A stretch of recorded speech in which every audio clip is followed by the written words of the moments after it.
All right, here we are. Once again, 12 Notes Podcast. I'm your host, Petey Beats. Today, I got another producer, that homie Lex. You go by Lexonthebeat now, or? I go by many names. But now it's Lexonthebeat. Yeah, pretty much. Because of my beat tag. Oh, okay. That's how people... Because I was trying to go by my full name, but like my last name is a little too complicated for some people. Yeah. So I just, at this point, just Lexonthebeat. Yeah. You'd be surprised. I'm like, yo, okay, so how do I put you in the credits? I'm like, and I have to like completely like type out my whole thing and send it out. Yeah. And then it's like, you still get it wrong. Damn it. It's just put Lexonthebeat. Lexonthebeat is fun. It's like all one word? Yeah. Yeah. Like it's a hashtag, I guess. Yeah, yeah. So that's why it makes it easier to like post on social media. So I was like, okay, cool, let me just use that. I haven't seen anybody do that, so. Yeah. I mean, I got my... PD on the... Go get him, PD. Go get him, PD. Yeah, yeah. So I was like, oh, shit, that's pretty hard. Yeah. Because back then, when I heard yours, I was still rocking with my high school, and I created mine in high school. And it was this little... it was a program that you would type in a word, and it would say it. So like this, I put in like... At that point, I was a rapper. And I would go by Savor, and then... I put Savor Productions, and then like Savor Productions. So I put the mic and I recorded that shit, and I just started doing that on all my beats. Yeah. So I was like, I heard yours, like, man, I gotta get my shit up, man. Yeah. Well, you know where mine comes from? Yeah, isn't it the movie, right? Little Rascals. Yeah, Little Rascals. Yeah. Yeah. Go get me. Yeah. Yeah. Makes perfect sense. Yeah, most people don't know it, but when they watch the movie and you hear it, it's like. Well, it goes from there. It's like it clicks. Crazy. My other one too is "You're Killing Me, Petey." Oh, that was dope. And that one is remember the Titans, Denzel Washington. Oh, okay. When Petey keeps dropping the ball. Yeah. Yeah, and he tells him, "You're killing me, Petey." Yeah. My new one I got because of Gavilan. You know Gavilan, right? No. From the Valley. She's a female rapper. Some dude. Well, not gonna say some dude. Rapper named Mike Niff. Got her on the record in one of my beats, and in the beginning she says Lex on the beat, come on. So I was like, you just got it. And not until like a year later that it clicked. Like I was like, you know what? Like what? Let me just run with that. So I had to call. I had to call a couple people. It's kind of like politics in a sense because of who she is. So I hit up the rapper first because he paid for the verse. So I was just like, yo, can I have that? And then from there, EQ. You know EQ? He's like a known underground producer. He produces for like all those big underground artists that we know of. And I know him. He's a big homie. So I was like, yo, can I have that? Because he's the one that recorded it and mixed it. And he has stems. So I was like, yo, can you shoot me that? Yeah. So I had to go through a couple people just to get the thumbs up. And I was like, all right, cool, I got that. And then since then, I've just been using that. Yeah. So... Makes it a lot. I think it's a lot better. It's more suit to me. You know what I'm saying? No, they're good to have because, I mean, producers really don't be getting credit like that. Oh no! And to have that tag, you make sure you know your name is heard somehow. And it's funny because there's a artists that I produced for or made beats for, and they take it off. Why? Because they're like, well, you produced the whole album, so, we'll put it on one record, but everybody knows you did the whole album, so I'll be like, whatever. But then I play it for my kids, and they're like, did you make this beat? And I'm like, yeah. I was like, but where's your beat tag? Yeah. So I'm just like, okay. Like, now I'm just like, nah, bro, like, you got to keep that on there. Yeah. Because it's a part of us, you know what I mean? Right. Like, we worked hard to make that beat, or even if it took 5 minutes, 10 minutes, 15 minutes, but actually trying to sell it, or you know what I mean? Yeah. All we do is like we sales people at the same time. Yeah. Nah, I like hearing it. Like if I produce a whole album, like every time you hear my shit on every song, right in the beginning, like it's just fire. So, and it becomes like expected. Yeah. You know what I mean? Like, oh, you want to hear that tags, and then the beat drops, and it just becomes like, okay, this is P. You know what I mean? You get used to it. Especially if you have like a certain sound, and specifically that. and you just wait to hear it, you know. So Because people are expecting it at that point. Right. Yeah. And they're like, part it's of the beaty shit. You're like, where's the beat at? I forget sometimes. You do? Yeah. I've sometimes, yeah, but now I'm just making a point. Like, regardless if it's off beat, on beat, whatever, as long as it's in that beat, like, Yeah. like, don't take it off. Keep that in there. Yeah, I remember. That's like our, like, to be honest, that's like our once we get one out and they hear the tag, they're like, oh, who that? And then they gravitate towards your, like, beats and stuff like that. Yeah, yeah. Yeah, I remember I had leased the beat once. I think for like $25. And he was like, can I get it without the tag? I'm like, bro, you leased it. Not if you leased it, no. Bro, you leased it. You didn't even get the status. Get that out of here. Exactly. Like, yeah, without the tag. Tripping. They pay me for the exclusive. Then we can talk about it. But right? Even then, like, no, bro. Yeah.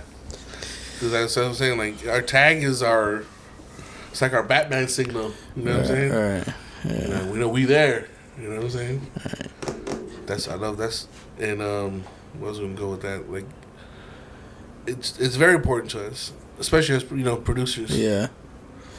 Even as fans too. Like, say you hear a new song, and then you hear some producer's tag that you like a lot, and like, oh shit, like it's about to be crazy or something. You know what I mean? And it's even, like I say, it's not worse now, but like back in the days, I'm from the old times. Like producers, production wise, you knew everybody's style. Jermaine Dupri had a style. Timbaland had a style. Dre has a style. Like, you know who's who. Dre doesn't have to put anything because you know that's Dre drums. Yeah. That's Dre mixing. That's Dre something. Yeah. Nowadays, everybody sounds the same. Right. Not everybody. I say all the younger producers sound the same. So it's not like us, like where we have a specific sound. Regardless of what genre we do, it's still like you can tell like this is. You get your flavor too. Yeah, exactly. Right. So now they need it. Right. You know what I'm saying? Y'all sound the same. Yeah, like, who produced this? Yeah. And now there's like 5 or 6 producers on one record. Like, at that point, I'm just lost. It gets crazy. I'm just lost because I don't know what. I guess from what I hear, like I know you. I've worked with other producers. Like, you know, you work on the drums, I work on the sample, or I work on the percussion, so and so. Yeah. But I guess they run and send each other different files, and they all have like either they add a symbol here, an open hat, and other producers. Yeah. I know they be sending like loop packs and all kinds of shit. But even that, like, I have when I lived in Texas for a year, my homie Neville Beats, he would send me loops, but I would just chop them. Like, regardless, I like to chop. Yeah. Like, I'll give you credit for it, but I'm still gonna chop it. Yeah. Because I just it's too easy for me. It's weird, but I get like in a form of anxiety. Like I'll put a loop and then put drums on it. I'm like, too easy. What is this? Yeah. This is too easy. It's like I'm tracing. You know what I'm saying? Like, no, I'd rather, like, let me do some work. Let me do some, like, let me compress that. Let me, you know what I mean? Yeah. Let me add some reverb. Let me, like, you know what I mean? Pitch it. Let me, you know? Right. At that point, I feel like I'm cheating. Yeah. What is chopping? Chopping? Getting samples, getting sounds, and cutting them up and rearranging them. You take this part, cut it here, cut it there. I think that's what I do late with the whole the Causa Perdida stuff. I did like a lot. Most of it was super original. Me on the keyboard playing melodies and stuff like that. And then the older I got, because I was I think that was like 5 years ago, 6 years ago. And then now that I'm older, like I'm just like, I need to chop. I need to find something and make it better. You know.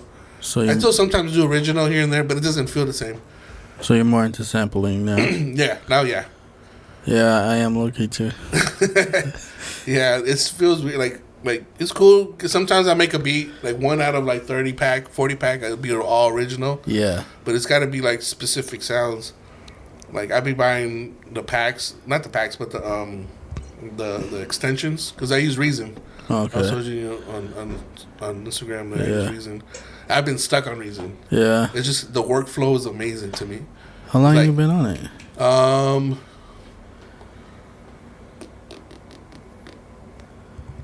think my son's 14. 7, 8 years. Yeah. Reason 5. Okay.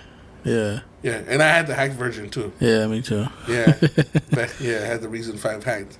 I think Reason. That's what Filthy told me. Like, yeah, Peter uses Reason too. So I'm Yeah. like, what do you use? Reason. I was like, oh yeah, Peter uses Reason too. I was like, oh cool. Like, y'all should work. I'm like, yeah, we should work. Yeah. And but I just like the workflow. Yeah. Workflow to me, it's like boom, boom, boom, boom. A lot of people don't get it though. Yeah. Like it's intimidating. Like, what is all these buttons and knobs and shit, all these wires? And that's how I feel with FL. Yeah. I think FL is easy. Like, I've worked on FL. That's just pretty easy, bro. Like, you just load up your shit and record. Like, I think what... cheating. Yeah, I guess it's kind of like all... It's there for you. Right. I think Reason, you have more creative control. You know what I mean? Like, all those knobs, they all do something. You can create your own sounds. You can do all kinds of shit on there, you know? And that's where I started making beats on Reason. I had Reason 3. Oh, damn. And then, I cracked Reason 5. Yeah. And then Did you get it as a torrent? I don't remember. Yeah, I got mine. I was like, I sit up all night. Like, just like, it was like a 12-hour download. I was like, what? I found a torrent? Reason? Hell yeah. Yeah. I didn't even go to work that day. And I was married at the time, so my wife was like, my ex-wife was like, what are you doing? I was like, I just found something. Yeah. You know? It's exciting. Yeah. Yeah. It's a toy. Yeah. It's like getting...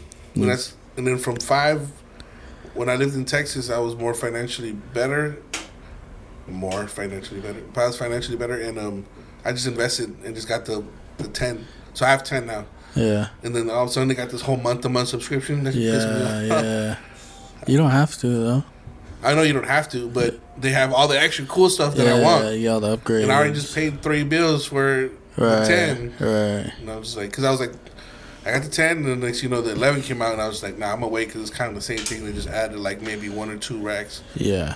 And then next I was like, oh, subscription base. Yeah. You get everything. Yeah. For $20 or $30 a month. I'm like, so that's what you got? Nah. I still have the 10 because I'm not doing the subscription thing, man. Yeah. They get you, though, man. Because you have access to everything. You don't have to, like... That was like total access. But it's like, they added a couple racks, couple things, but like the way I work now, it's like, it works real solid with 10. So. Yeah. So you sample, you use like the Rex loop thing? Yes. Yeah. The Rex loop. What's the other one to do? I do a couple of them. The NXT. Yeah, the NXT. I use that because I could go in there, bring it down, delete everything, and then load a sample. And then Yeah. That's the one. Yeah, that one, NXT. The yeah, and then I have I use what's the other program? The one where you sample and chop.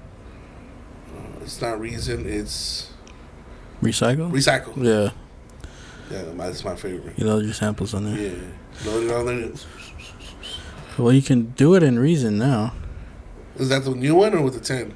I have a 10. You have a 10? So if you drag and drop it, your sample, and then you slice edit. Yeah. You make your slices, and then you right click it and you say bounce to Dr. X. Oh, what? And then now you have your slice chopped.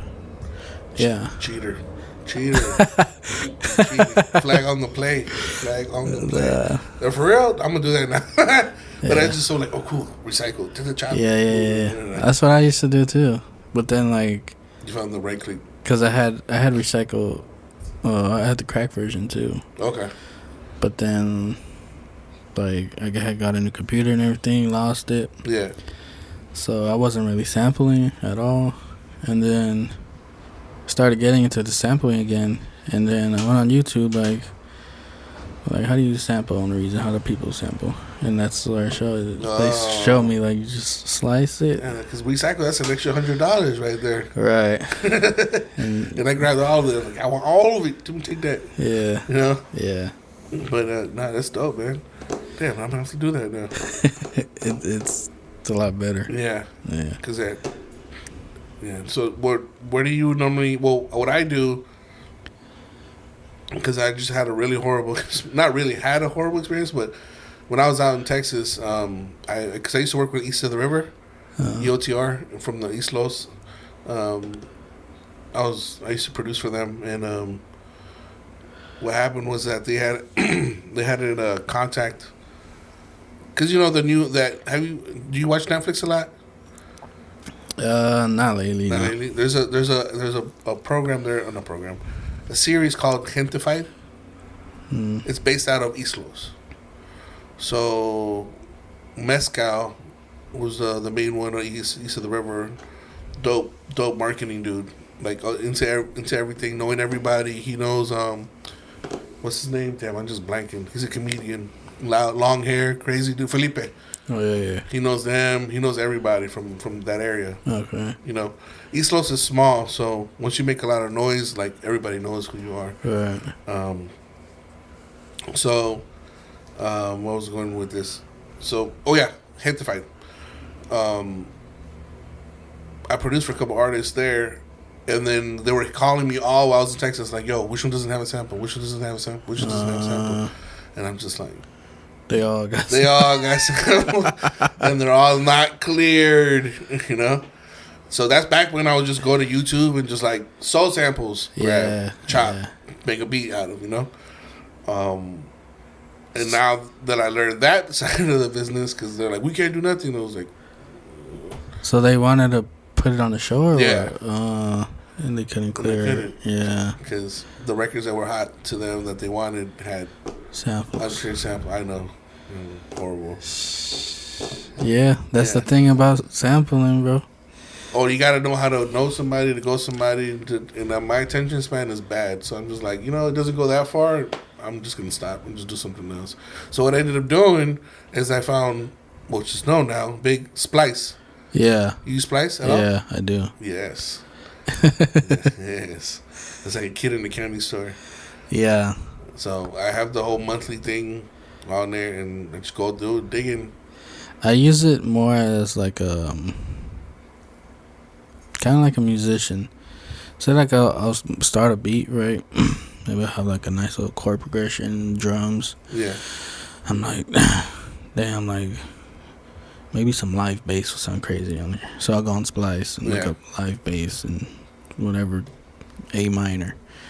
And then like, I'll find some shit and I'll throw it on the beat, and yeah. It fits? Yeah. Oh, I never tried that. That's how I be using it most of the time. Most of the time? Yeah. Sometimes I do just like go and find the loop and chop it up.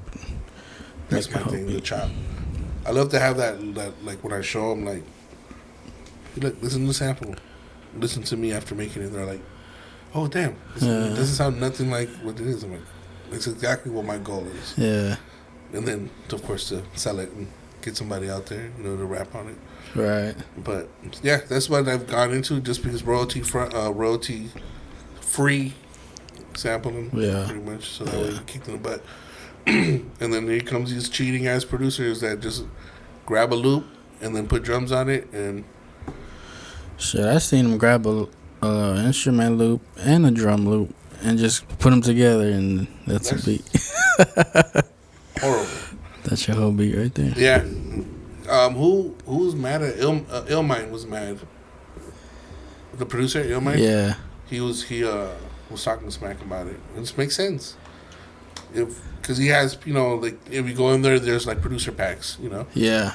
And they put their sounds on it. If you grab a loop from them, and just put your own drums, and you sold it to something major, like, I believe they should get a cut. Because you didn't do nothing to it. Right. You just added drums. Right. Now, if you do the chopping, you do the pitching, you make it into your own melody. That's what I loved. Like, my favorite part. Yeah, it's a tricky thing, because like, I mean, the people that are making the loops, like, are they really like expecting to get something out of it, or they just throw it out there for the world for anybody to use? They get paid for that, I believe. To put it on a splice? I'm pretty sure they get like a flat fee up front, and then that's it. Yeah. But still, like, what if like freaking Justin Bieber or some shit use your loop and you sold it for to splice. And there's a couple there's a couple records that I've heard that have this is one guitar loop. I'm trying to remember the name of the song. I think Nicki used it. Some underground producer used it, and it's still on Splice. And it's like the exact one. The exact loop. Like they didn't do nothing to it. Yeah. They might have sped it down a little bit. They slowed it down, but besides that, like it's like you can tell it's like the exact. Yeah, I found one like that too. And I'm just like, oh snap, that's from so and so. You know what I mean? Yeah. So I don't know, like, just tricky. Yeah. But it is better than sampling the actual track. I want to go back into like crate digging, especially like lately. I don't know why, but like I've been going to when I see like a Goodwill. Yeah. Like I go in there and I go get DVDs because they're like $2, $3, and it's like classics that I grew up on. Yeah. And then I'm like, then I see the vinyl at the bottom. Like, damn, there might be some like heat. You know what I mean? Just pick it up. Yeah, it's $1, $2. You know. Yeah. Do you ever find anything like that? No, I want to get a record player. Yeah. Specific one, so that way just plug it into my interface and. Mm-hmm. Yeah, I just got a record player. Nice. But I got it mostly to listen to music rather than, find samples. But I do want to, like, go crate digging and find some samples, especially too. Now, you know how vinyl's coming back, which is weird. That's what I'm saying, though, because I went shopping for some vinyls. Some of the, like, classic albums, good albums, were like $40-$50. Yeah. I'm like, what? Ain't paying that. Because they're making it like super trendy. Yeah. You know what I mean? It's like a trendy thing now. Yeah. That's the reason why vinyl. I was like, damn, why is vinyl coming back? And you see it like at like those trendy like shopping stores. Yeah. They got them at Best Buy, Target. Yeah. Yeah. They took out CDs, brought back vinyls. Crazy. You know what I'm saying? Yeah. Because I used to collect. But it's good. It's exciting. You know what I mean? My first, this is how old I was going to explain how old I am. The first vinyl, I bought two full vinyls. I was young. It was in TJ. I had family in TJ. So we would go to TJ like every other weekend. And the mall there, the little shopping center, they would sell vinyl. I bought a Milli Vanilli, the full length Milli Vanilli. And I had... which I thought she was hot at the time. What's it called? The girl that sings Two of Hearts or something like that? I forgot her name. Some Two of Hearts. I need you.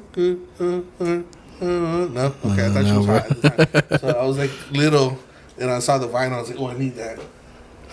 And yeah, that was my first. Back in the 80s, I think. I'm old, so. Yeah. I don't look it. No, you don't. Yeah, a lot of people are like, oh, you early 30s. No. You older. Yeah. Well, I'm going to be 40. Not this year, next year. 40? Yeah. Oh, that's 39 this year. It's not bad. Nah. I still feel young, you know what I mean? Yeah.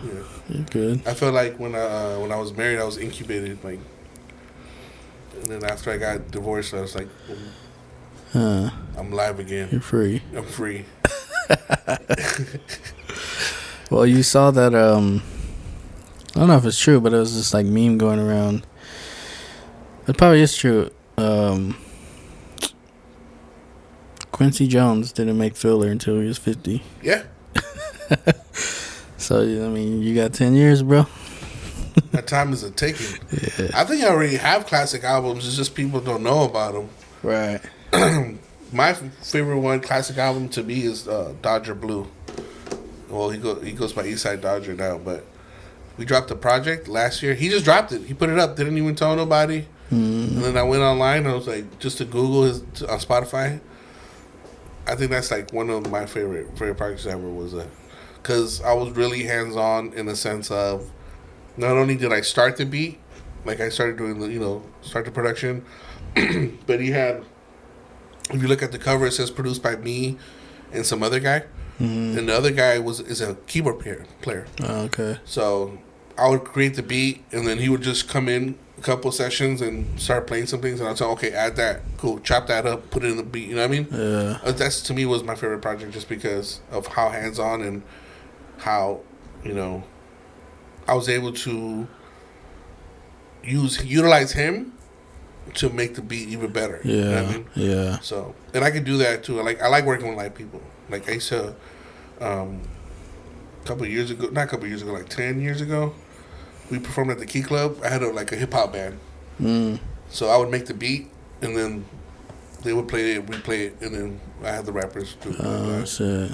So I love playing with live artists. I have a sick bass player.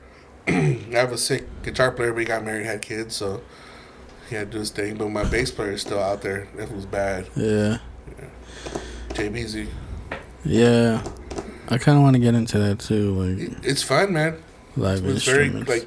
You can be more creative in a sense. Yeah. You know? I mean, you can start it off like as me. I don't know how your workflow is, but me, I have to do like at least the groundwork first, and then either a chord progression or some type of melody, and then okay, add that. Or what do you hear on that? Some Dre stuff, like in the sense of like, here's play on that. Tell me what you think, and then they'll just start. I mean, ooh, right, because they're creative too. Like, yeah. So you don't have to tell them what to do. Right, and that's what most. What's funny, like when I've met most live musicians, are like, okay, tell me what to do. I'm like, no, what are you? Yeah. Yeah. Just jam. Yeah. Whatever you hear, just jam, and then I'll go from there and I'll chop. And I'll move things around. Yeah. Or I'll be like, yo, I like that. Let me loop that. Boom, boom, boom. Right. No, that sounds dope. Yeah, man, it's fun. It's fun. I want to go back to that. It's just having the time now. The older you get, the more you become an adult. More responsibilities, more things to do. Yeah. So that was like one of your latest projects you produced? Dodger? I think. No. The latest one is I've worked with this R&B artist. His name is Soprano. I was managing him for a little bit. Really good stuff. So you produce an R&B? Yeah. Oh, shit. Yeah, I'm doing that. I do everything, bro. I dabble in everything. Once I get into something, I'm like fully in. Yeah. Yeah. Like with East of the River, I was trying to do like they're very like hip hop, boom bap. Yeah. So I would try to do my flavor with that, but then I got too stuck on that, and I got like kind of depressed because I was too stuck on that. So I'm just like I need to do some other stuff. Right. And then once I started finding different artists. For example, Dodger. He's very like gangbanging type of stuff, but I mean most of the stuff is true what he says. So you do like West Coast stuff. Yeah. Like if you look it up, it's Eastside Dodger. Really good stuff. Like the album from beginning to end is like it's a wave. Yeah. It's not just gangster stuff. There's some like boom bap, a little bit boom bap because he likes boom bap too. So, and like I normally, like when it comes to artists, like I try to work in a sense of to make things that they like, Yeah. But me halfway at the same time. Yeah. Because I don't want to lose myself in the process. Yeah. Because then I'll be like, and then next you'll get people be like, yo, I want that. And like, well, that's that. Yeah. Yeah. I hate that. Like I'm already on some other, you know what I mean? I'm literally like, it's weird to say that, like, and that's not even tuning my own horn, but I feel like sometimes I'm like way ahead of what's out there. The things I've done, it's like now I see people start doing it. Yeah. And people, when I was doing it, people were looking at me like, you crazy. Yeah. That ain't gonna work, man. Yeah. And then a year later, it's like, oh, man. Hey, yo, you still do that? Nah, man, I'm already on some other. Yeah. Because it's happened already. Like, I forgot. I was working with some engineer that like records with a lot of people, and back then I was doing like the whole like the way Southside and what's the other producer the way they would make beats is like very repetitive, like very orchestrated to like dark. Yeah. And every time I would send them records like that, I'd be like, yo, those are too dark. Like, can you do some brighter stuff? Like, you know what I mean? Like, and I'm like, well, like at this moment, like, that's how I'm feeling. Yeah. A couple years later, guess what comes out? Rick Ross, like, oh yeah, can you send me stuff like that? I'm like, bro, I'm already like trying to work on some other stuff. Right, like the Lex Luger. Yeah, there you go, Lex Luger, like that type of stuff. It's very like repetitive. Yeah, which is dope. I love that stuff. Like just like super like. Boom, yeah, boom, boom. You know what I mean? It's like an arpeggiator type sound, just repeating the same 3 notes and those brass. And I was making something which is normally based around brass. Yeah, like, you know? And that's the stuff I was making back then. But I wasn't making a lot, but I would make like 4 or 5. And then I would send it to people, and I wouldn't get a response. So I was just like, all right, let me see what I can do. Go back and cook. Oh, you don't like that? Go back and cook some more. You know? Yeah. That's pretty much been my whole production, like hustle, like not hustle in the way of making money, but like how I work. Like, oh, listen to those. Yeah. Oh, okay, you like those? Okay, I'm gonna go back and do that. But now that I've had like super control of what I love to do, that's how I started doing the R&B thing, because I wanted to do R&B. Like for a while, I was like, I can't get it. Yeah. Like for some reason, it always ends up going this way. Yeah. You know, like I start like I'm gonna do this R&B. Now it's just like with Splice, it helps out a lot. Right. You know, there's a lot of like chords in Splice, and then I always love to like pitch shit down. Yeah, I be trying to do R&B, but it always leans more towards like hip hop. Yeah. Even if I do pick like an R&B as like chord progression, just my drums just be like too hard or some shit like, I don't know. You can still sing on it. Yeah, exactly. You can definitely still sing on it, but just make your own. For like you just gotta find that artist that believes in it. You know what I mean? Yeah, but that's for every like experimental beat or like you trying to do something different. It takes the artist to like try it with you, you know, like let's try to see what we can do with this, you know. So that's why I dislike emailing packs. It's better in studio in person. Yeah, because when you send shit, they just don't feel like the same. When I have artists that like go up to me, they're like, "Yo, I want to work with you." Like, you gotta sit down with me. Like, you gotta hear what I think first. Yeah. And then once I start emailing you packs, you know where I want to, either what I want to do, but I know that you're gonna like at least one of them. Yeah. Now I can't just throw out like, I don't know you, let me throw out a pack. Right. You don't know where I come from. You don't know my conversation. Like, once you get to know me, like, and it's not me, but like where I come from, what my, you know, how I believe certain sounds and stuff like that. Then they're like, okay, cool, I understand. Yeah, 'cause I think artists are just like looking for a certain sound. So when you send them packs and you don't have that sound, they just skip them and move on. But like, yeah, but if you have a relationship, it's a little different. Like, I'd rather have a relationship. Yeah, because I know with Rob's, like, I'll just play him like all my beats, and like he'll choose some shit that I didn't think he would choose, but it sounds hot. It's exactly how to him. Because I have not gotten a Rob verse yet. Yeah. Yet, and it's been over 6-7 years that I've done that. Have not gotten a Rob verse, and I've played him some stuff. I'm like, yeah, that's cool. Yeah. All I get is that, like, that's cool. I'm the worst when it comes to I know. The Filthy's like, yo, he's just picky. He's very picky. Yeah. He's picky. I'll fall asleep listening to beats for hours and hours and hours and hours. Like, I'll fall asleep at the computer. I can't find. I gotta feel it. Yeah. Yeah. And it's understandable. Yeah, like, I definitely understand. Like, I don't want to force somebody to do something they don't want to do, but I would love one day. Yeah. Maybe for my birthday or something. Yeah.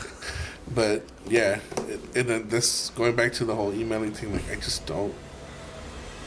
I love the relationship, just to have a conversation, because a conversation sparks a lot of things.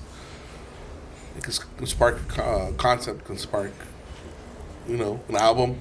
Yeah. A record. Yeah. Yeah, I kind of get annoyed when people be like, yo, send me beats.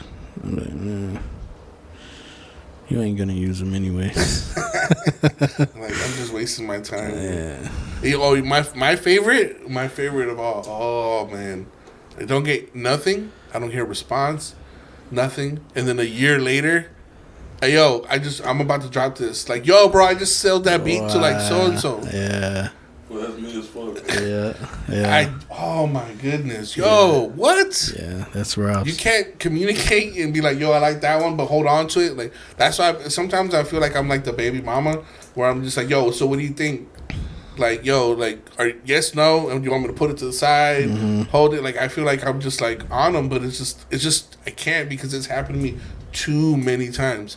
It's happened to me where I had like one person, like 4 people were like, yo, I want to use this record.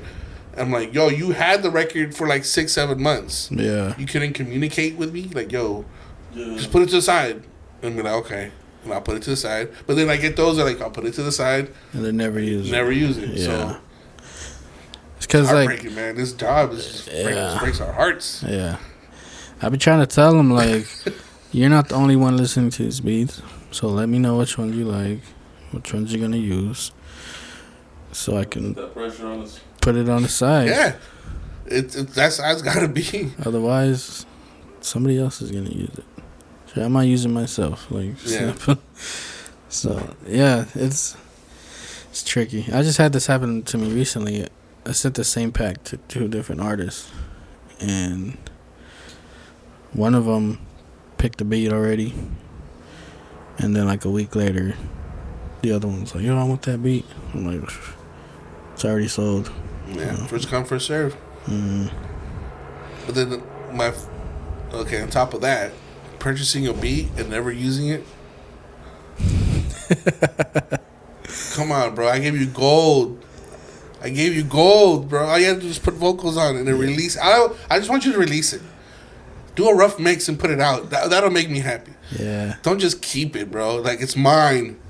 This beat is mine. Like, you know what I mean? Like, yo, dude. That's Rob's, bro. 100%. This beat is mine. Hey, from an artist's perspective, it's like, because sometimes a beat is hard as fuck. You're like, hell yeah, I want to fuck with that. Yeah. But he doesn't know what to do with it at the moment, right? Yeah, like I'll sit with it for like a week and just nothing will come, and then I'll forget, and then like 5 months later, I'll be going through my beats and it'll hit me and it'll click, and that's when I'll do the song. And that's how it works sometimes. But I bought in beats before too. Like, I'm like, hell yeah, I paid $200-$300 for a beat, and then I never write shit to it. And it's like money out the window. Like, damn, now I'm like, fuck that. I gotta at least write the first verse before I'm writing it. Right? Yeah. That's how my little homie Rare he does. He gets a beat. I send him a pack. Like, let me just record on these real quick. And then once he's like, okay, I like that. I'm gonna buy that one and that one and that one. I'm okay, cool. At least I like that he's gonna record. And I know he's gonna drop it because he's a hustler. He's really trying to get out there. But when you keep it, bro, oh my goodness. Yeah, when he says he likes a beat, ask Filthy. Filthy he's like a couple years ago just buy, like, I'm gonna buy this, about that. Okay, I'm gonna take that, I'm gonna take that, I'm gonna take that. Cool. Nothing. We need to drop something, Filthy. Yeah. Caos up any that part 5 or whatever, bro. Like, just do something with it, bro. And I want to go. I've been hitting him up, but I don't know. He's on some other stuff now. He just bought some beats off of me. You did? Oh, thanks, Filthy. Thanks, bro. Like last week, I think. Well, hopefully he uses them. Yeah, because I really like those beats too. I wanted to use them myself. Tell him. I'm like, yo, I'm calling you on behalf of Petey. Use them. Yeah. Nah, I be like that, bro. It's dope. Like, you'd be surprised. Like, the dopest artists are just like, come on, man. You're so dope. Just put it out. Just put it out. Just put it out. You know, like, nowadays, the way it works, like, back then, maybe we're used to the old school way where it's just like you got to have the process of it's got to go to this hands, to these hands, and these hands. Nowadays, just you can just drop it. Plug it, record, rough mix. Not even have to be fucking pristine mix. Just rough mix. Put it up there. See how it goes. SoundCloud, Spotify. Even if if like I have distro, so I pay for the whole year, unlimited uploads. So it's just like drop it on there, like, you know what I mean? Yeah. Just do it that way. See what it does. Yeah. Because most of the songs that have blown up either on SoundCloud, the mixes are horrible. Yeah. You know what I'm saying? The drums, the 808s are like all in your face. Like, yeah, and it's like you can't really hear it in the car, like, you know what I mean? But it blew up because it becomes like the sound now. Right. Like exactly. That's exactly how I was going to go. Yeah. Because now you hear that 808 that's like compressed. Yeah. that's loud but still in the mix. Yeah. Yeah. I don't. You artists. See what you guys do there? But the shitty quality adds to like the charm of the song. Yeah. Exactly. And then I get with artists or people that are like, it still needs to be mixed. Like, yo, fuck you, dude. Yeah, one thing I did I with feel like choking these motherfuckers. Like, yo, like, because there's certain type of engineers. The engineers that vibe with you, they're like, okay, we understand it's all about the vibe. It's not really about the numbers, the dBs and the hertz. Like, I had to learn about all that stuff late. Like, me, when I started making beats, it was a feeling. Yeah. Like, that feels good with that. That feels good with that. I didn't know about, like, you know, this got to be in this pocket. This got to be in this pocket, you know, when it comes to mixing. I didn't get into that until, like, the last, like, 2-3 years. They're now, like, I got to make sure my drums are, like, on here. My snare is here. My sample, I run off the lows and the highs to get it more in the middle. Okay. Stuff like that. Yeah. But, and I started learning that because of the engineers that were like, you know, the technique. Yeah. Like, but then at the same time, some of those mixing engineers take away the soul of the beat. Yeah. And that's happened to me many times where I've done like a whole project. I go to this, the studio. They're like, yeah, we got it. We're going to mix it. And I hear the mix after. I'm like, what the did you guys just do? Yeah. My snare went from pa to bing. Right. Like, it's because the way it's mixed, it's got to be mixed in here. Like, you know what I mean? Like, yo, the spectrum and all. Like, no, bro, it's like kills the feeling. Yeah. You gotta let that shit. Sorry, my little rants here and there. Nah. Get full of these exclusive rants. Yeah. Now, one thing I did with, like, as an engineer, like, if I'm, you know, recording an artist, we finish a song or whatever, and they want me to send it to them, so, like, I'll send them, like, you know, the rough draft, whatever we did, and then when it's, like, time to, like, mix and master, I'll do it. They don't like it no more. I like how it sounded before. What's it called? But it's called it doesn't sound demo. It's called demo something, where they fall in love with the demo. Yeah. And that's something you learn in the industry. Yeah. Like, you can't fall in love with the demo. Right. Yeah. You can't fall in love with the demo. All the time. You can't fall in love with the demo. Like, it's industry 101. You cannot fall in love with, because it's gonna get mixed. Like, if you have the right funding budget, you're gonna get it mixed at least 10-20 times. Yeah. And figure out which one sounds the best. Yeah. And most of the time, it's not going to be the one you like. Yeah. And like you say, like, if you hear a lot of artist stories, like, you know, they're like, that record I never loved, but it became the platinum. Right. You know what I'm saying? Right. Demoitis. It's called Demoitis. Yeah, I try to, like, for my own songs, it's like, I have the rough, whatever, but, like, in the back of my mind, I'm always like, this is not even mixed yet. You know? So once I do that, then I can think about if I like it or not, you know? But yeah, some artists just fall in love with that rough and... Demoitis, man. It's sickening. It's out there. It's contagious. It's contagious. All day, everybody gets hit with it. Yeah. Every time, man. Yeah. Trust me. I get hit with it too. It's just, don't mess with my beat. That's it. That's all I want. Vocals, have fun with it. But because, you know, some people like either have distortion or, depending on what their sound is, they'll add reverb, distortion, just to give it like that rock, like the back, just add it, not the mains. But even that, you could put like a walkie-talkie effect on sometimes, and it makes the record a little different. You know what I'm saying? Mm-hmm. There's so many ways to mix the vocals, but the beat, don't mess with my drums, man, or everything, because it sounds like, at that point, it sounds like a Tyco toy or something. Like, you know what I mean? Nah, I have that issues. Like, if I sell a beat, like, exclusive, and they do whatever to it, they put it out, most of the time I don't like the mix. Like, bro, this mix sounds horrible, like, but, like, whatever, it's your song. Like, you paid me. That's where I'm at too, bro. Like, whatever, bro. Is that what you want? Okay. Before I'd be like, that's probably why some people don't like me, but I'm just speaking my opinion, you know? Yeah. Especially if I don't like it and it's my stuff. At this point, you paid for it. Yeah. I don't know, like, real, like, good engineers, because I've seen like interviews with top tier engineers. They have conversations with the producer, like just to make sure that they're not doing something that they're not supposed to be. You know, you're missing. You don't want me to touch that, or you want me just to fix it? Cool. Right. They're understanding. Yeah. The good ones. Yeah.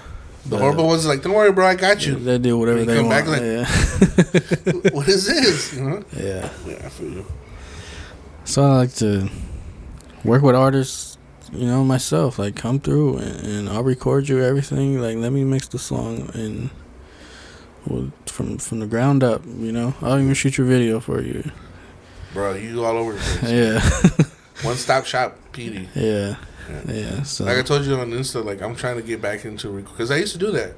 Like I used to be like my bedroom, and people would come through in high school and I would record vocals. Yeah. Or when I first met Filthy, like I was recording out of my old bedroom, and then we would send it out to get mixed and mastered. So I want to get back into recording, at least recording the vocals, so that way the foundation is there, the process, and then probably getting it out to get it mixed and mastered. It's just my attention span isn't good anymore. I can't. Yeah, it takes a lot of patience. I can't. Especially to hear like that, like I didn't like that mix. You know, I like that mix, or I like the other rough mix, whatever. Because they fall in love. Like the Demitis thing is that they record it, they see you mixing it on the spot. I don't know if you do that. A lot of people do that now. They kind of mix the record on the spot, like they record their vocals and then you mix their vocal a little bit, so that way it sounds good. Well, I have like a preset track, cool. So I'll have my EQ compression. So they kind of hear like where the song could go. You know what I'm saying? Right. And after that, you go back to it, and then you refine tune it. Yeah. So like I said, the Demitis, they'll just listen to that. Like, oh, this is hard. Yeah. Send it to me right now. Yeah. I'm gonna bump that, like airdrop it. Like I hate hearing that shit now. Airdrop it from me. Cause I don't have an iPhone. I'm an Android person. Oh, that's it.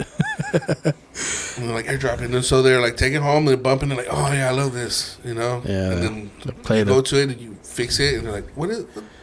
Yeah. They played it 1,000 times. That's why. And I say, I don't know. Because the way I do it, when I make my own music and I listen to it, I'm kind of more focused on my vocals and my delivery, other than the quality of the sound. You know what I mean? Because I know, like, I haven't even touched none of that yet. And it's mostly the beats for me. Especially, like, the drum and the bass. Like, trying to balance that shit out. It's so difficult. Like, even you do the car test, that should be like, oh, the kick's too loud, or like, you know. So I gotta go back and like redo that. It's just, it gets annoying, but yeah, man, the life of a producer. Yeah. My beats too, though. I don't really mix my beats like that. Like when I send them out or when I show people, it's kind of just like how I came out when I made it. Like, I wanted the kick to be kicking hard.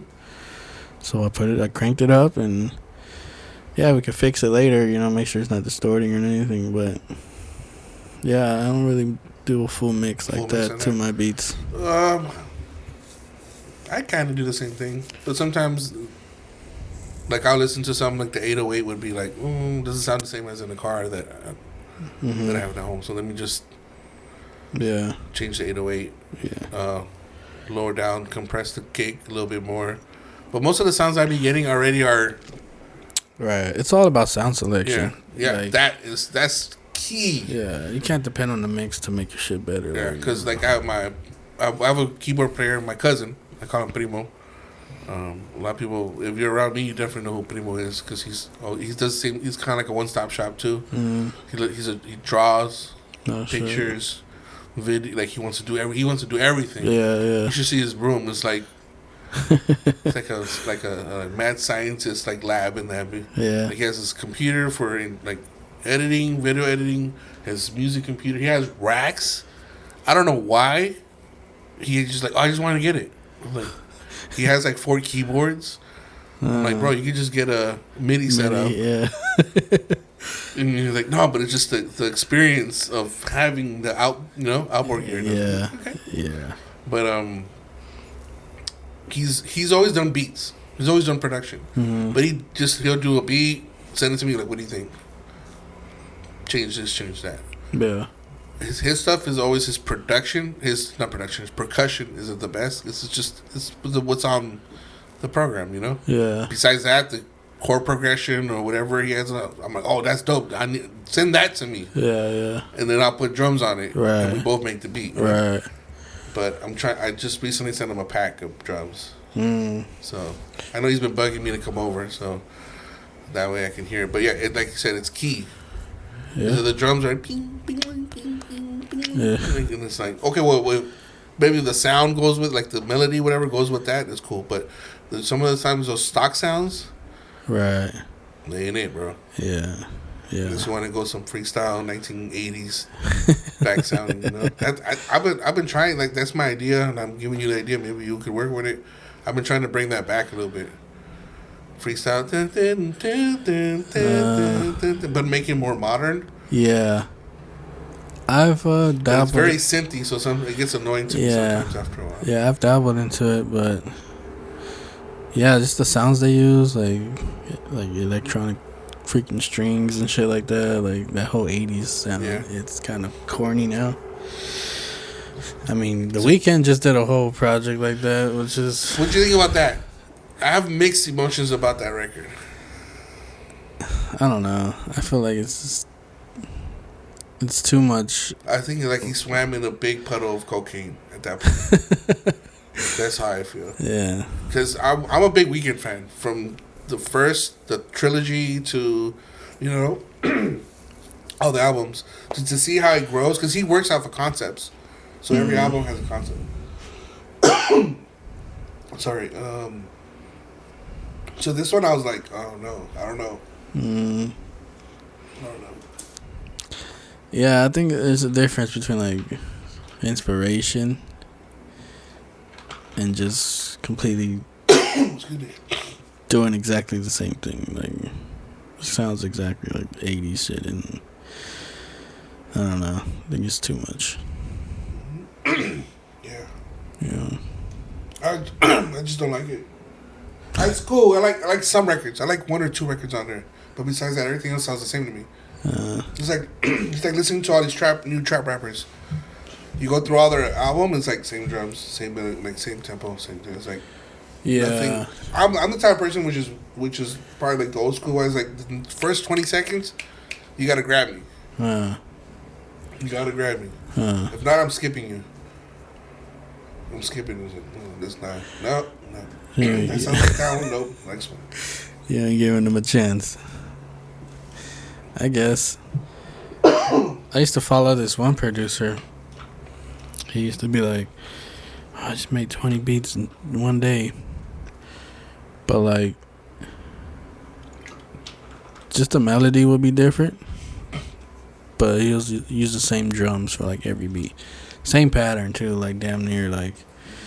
So I mean, yeah, that's easy. You want to do that all day, like you can. Yeah, but it's that's why I respect more if you make 10 beats a day, but they're all different.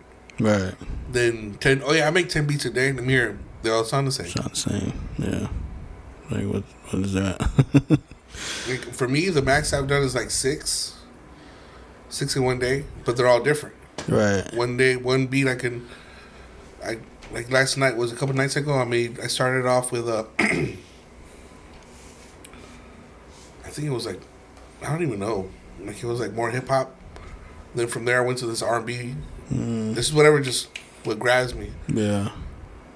But some producers like that, well, I don't even call them producers anymore. I'm just gonna put it out there. I would call them beat makers. Beat makers. They're not producers. You don't put in the work. You don't put in the, like what we do. Yeah. No, I'm sorry. I can't call you a producer. You're just a person that makes beats and sends them an email. Right. And they be playing that whole like leasing YouTube, like honestly just trying to get $1, really. At this point, it's just for money. Yeah. We do it for of course we do it because we gotta eat. Yeah. But we do it for the love in the first place. Yeah. Yeah. We love making music. We wake up, you know what I mean, to music. Right. Take a shower, music. Music. You know what I'm saying? Do it bathroom music. Yeah. You know what I mean? It's just the way it is. Yeah. And some people are just like, nah, it's a job, but it's a job. It's fun for us. Right. Because we don't know what we go from nothing to something. Yeah. Yeah. Yeah. Lately, I've been trying to like just do different shit, like, because after a while, it gets repetitive and it gets boring, and like you don't want to do it no more. So you have to kind of find a new, either buy a new freaking VST, buy something new, or find something new. Yeah. And then play with it from there. Yeah. My new thing is every beat I have to use different sounds. So like nowadays, people are using the same 808s, same claps you hear in every song, same hi-hats. So I'm like, I ain't doing that. Like every beat, I'm in a whole different drum kit, whole different, like, I'm trying to, find something different. Like I don't want to go through my beats and they all pretty much sound the same like that. So I've been having fun doing that. It's good. Yeah, it's been working out too. Like, make shit sound different. Mm-hmm. Like, make it your own. Yeah, even if it's like the same pattern. Mm-hmm. If the sound is different, if it's a different snare that nobody's really ever heard before, it makes that much of a difference. Yeah. Yeah. You can go from like a trap beat to like a hip hop beat just by changing the snare. Easy. Yeah. So I made some beats where it's like the melody is like a straight trap. Like if I just play you the melody, you'd be like, okay, we're about to hear some trap drums. But then I throw on some like boom bap drums on there, and it sounds different. Mm-hmm. It still sounds dope, but it's not what you expect. Yeah, I just made me fun. And you're gonna get people like that. I used to get like that too. It's like they hear like the intro of the beat, and then when the drums hit, they're just like, "Wait a minute." I wasn't expecting that. Yeah. Yeah. So, but once you get those open-minded artists. Yeah, I think also if the beat is like really, really good, like there's no really denying it. You know what I mean? Like it's hot. Yeah. So. This song, man. I mean, out of all the beats I've made in my life, maybe one or two I've been like, yo, that's the one. This is one beat that I still have, that nobody's used yet. And I've shopped it, and I've let people hear, like, yo, this is hard as fuck. Yeah. To me, it's hard as hell. But nobody sees it. I don't know if it's a sign or something. I don't know. But I still, like... I was going through my phone, and when I make a beat, I download it on my phone, and sometimes I just put it on random and just driving around and hear it, and it came up, and I was like, "This beat's fire! This beat is fucking amazing. Why hasn't nobody rocked it?" Yeah, and it's like, you know how old it is? I made it in 2013. Actually, no, I made it 2012. Because my homie, he's a big fan of it when we were doing, back then it was like 2012, 2010, 11, was when we were doing the band thing. Mm-hmm. And he was always there. Like, he was like one of our main dudes. Big fan of us, big fan of me. Always hit me up like, yo, you got any beats I can hear? Just to listen to. Mm-hmm. And I would always shoot it through. And I met him when I was 17. He died of cancer. Yeah. At 32. Like 32, 33. New Year's Eve. So January 1st, 2013, that's when he passed away. Mm. So, but he's like, make me a beat. And I was like, okay, I got you. And that's the beat I made. That's that beat. Maybe that's what it is. Maybe I don't know. That's why I'm like tripping out on that. Like, what could it be? Because I've sent it to people and I'm like, yo, this is so. I'm like, what can you like? I don't know. I can picture you doing something. Like maybe because it's too much. Maybe I think that's what it is. It's too much going on. It's like I would have to play it for you. Like it's like I think it's perfect for rapping, but it's just I don't know. Yeah. It's just the way it goes. The transitions are like crazy. Like I just love it. When I hear it, I'm just like I get ham. It reminds me a lot of like 3-6 Mafia type, like BPM. Yeah. But it's all original.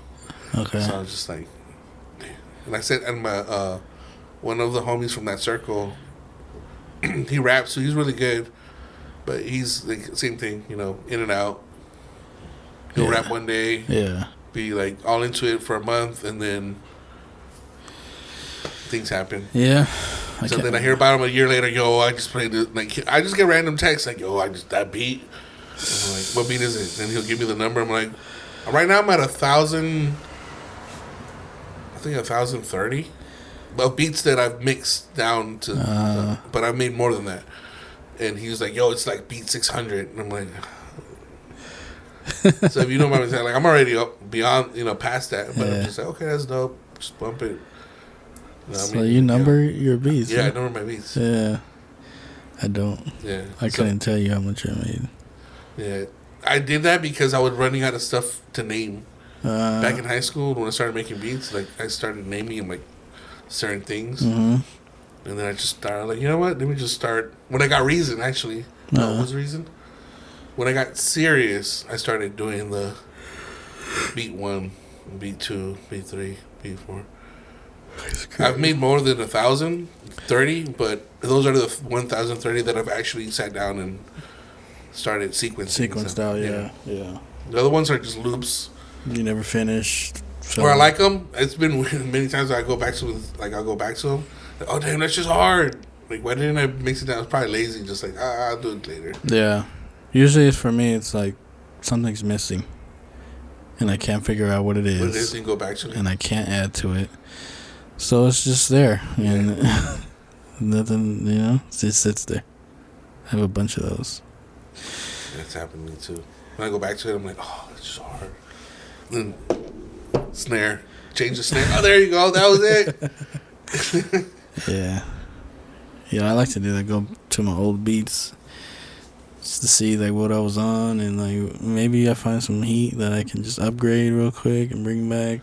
What I used to do, the way I used to make beats. Have you heard of the program Acid? I still use it to this day, actually. No. Acid. I use it for sequencing. But I've been using it since I was 17, so it's kind of like I can't go like because I know you can sequence on Reason. Yeah. Everybody tells me this. You can sequence because they see me do it. Like, what are you doing? Yeah. This is what I like to do. So sequence on Reason, or you can do the if you use Pro Tools, you can use that extension to bounce it into Pro Tools, and then you can sequence on Pro Tools. Yeah. So there's multiple ways, but I've been doing this since I was 17. So it's been over 20 years that I've been doing this way. So I just bought the new program when I got money and just, you know what I mean? So I'm up to date with everything. So that's what I used to do is I used to make, but I would find drum breaks. You know what I mean? And then I would get, it would be cheating. Drum breaks and then get like a sample, like, oh, I found this loop, I like it. And with Acid, what it would do is it would put it in beat for you.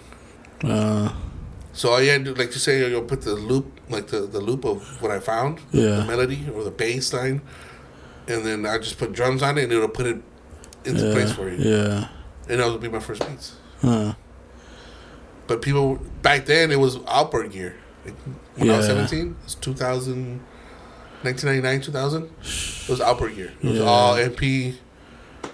There's a lot of little devices with little buttons, and you know what I mean. Yeah. Of course, 808 was older than that, but that's what people were in. So once I saw the actual program wise, I was like, oh, this is hard. And I was more intrigued by that than the outboard. I did some outboard gear, like, because I went to Lars for like 3 months, and then I had a kid, so I had to get a job. So, but I went to Lars, and they show you some stuff there. You know what I mean? Yeah, I'm not that old, so. Thanks. I've always been computers and shit. But when I was a kid, I always I wanted an NPC and like shit like that. Like that was sometimes you see like behind the scenes like on TV and shit. See him with the NPC and the big ass mixers, and I was like, man, that's the shit I need to get. Yeah. But then, the homie was just like, bro, you just download the program on your computer and you're good. I'm like, oh well, there it is. Yeah. My first investment was my dad was thankful for my dad. We went to Guitar Center, NT. I still have it, Rode NT1. Mm-hmm. And Rode NT1. I had a Behringer Live mixer. It was like 16 track.